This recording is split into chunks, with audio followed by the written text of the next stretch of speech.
Selamat datang di PH Gengsi.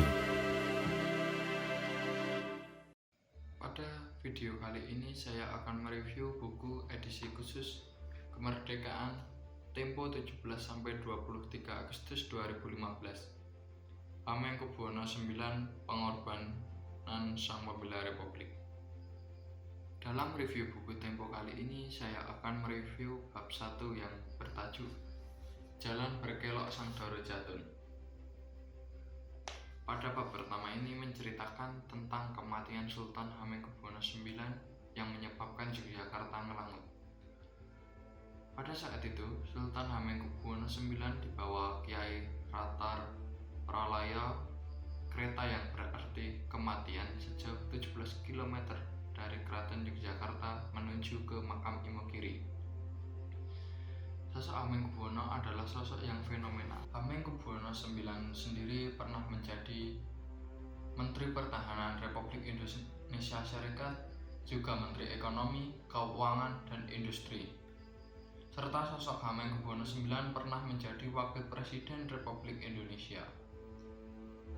Menurut John Monfils, dalam buku yang terbit tahun ini, A Prince in a Republic, menyebut Sultan sebagai penyelamat Republik di belakang layar. Dan sampai 1944, Sultan jarang menyebut Indonesia, baik dalam pidato-pidatonya maupun statement yang terpublikasi. Ia cenderung menyebut Jawa atau Jawa Baru. Tatkala Gusti Raden Mas Doro Jatun, nama awal Sultan, pada 1940 menggantikan ayahnya Pangeran Haryo Purboyo sebagai Raja Yogyakarta. Sejak berumur 4 tahun, Sultan memang dididik oleh Belanda yang memanggilnya Hengki.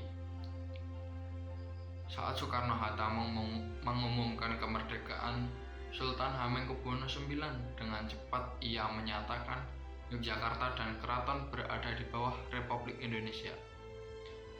Tatkala saat pertempuran terjadi, Sultan bukan hanya pemimpin yang hanya duduk di belakang garis aman.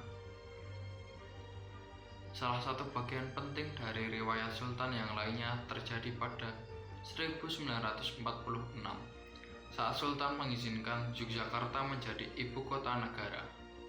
Banyak cerita yang mengatakan bagaimana Sultan menggunakan dana pribadi untuk membantu Republik pada waktu itu. Dan cerita yang paling menjadi sorotan adalah peran Sultan Hamengkubuwono IX dalam serangan umum 1 Maret 1949. Yang tak kalah penting adalah peran Sultan dalam pembentukan fondasi ekonomi Orde Baru. Di akhir masa Soekarno-Hatta, Sultan menjalin hubungan akrab dengan Soeharto dan Adam Malik. Ketiganya malah disebut sebagai triumvirat. Di awal munculnya Orde Baru, Sultan merupakan orang yang percaya pada pentingnya swasta dan modal asing. Ia disebut mempersiapkan blueprint ekonomi Orde Baru. Soeharto secara resmi menjadi presiden pada 27 Maret 1968, 3 bulan sebelum Sultan dipercaya menjadi Menteri Ekonomi, Keuangan, dan Industri. Pada tahun 1973, Sultan diangkat Soeharto menjadi wakil presiden. Tapi di situ, saat menjadi orang nomor 2, Sultan malah menjadi anti klimaks. Ia kemudian mengundurkan diri dengan alasan kesehatan. Liputan khusus Tempo kali ini berusaha memberi gambaran tentang Sultan Hamengkubuwono IX dari masa kanak-kanak sampai Sultan meninggal, termasuk hal-hal tabu seputarnya, seperti istri-istri atau kekayaan yang mencakup Sultan Ground tanah-tanah Sultan di Yogyakarta.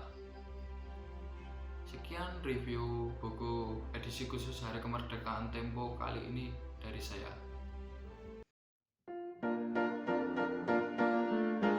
Jika kalian memiliki opini yang berbeda, tulis di kolom komentar, baik kritik maupun saran.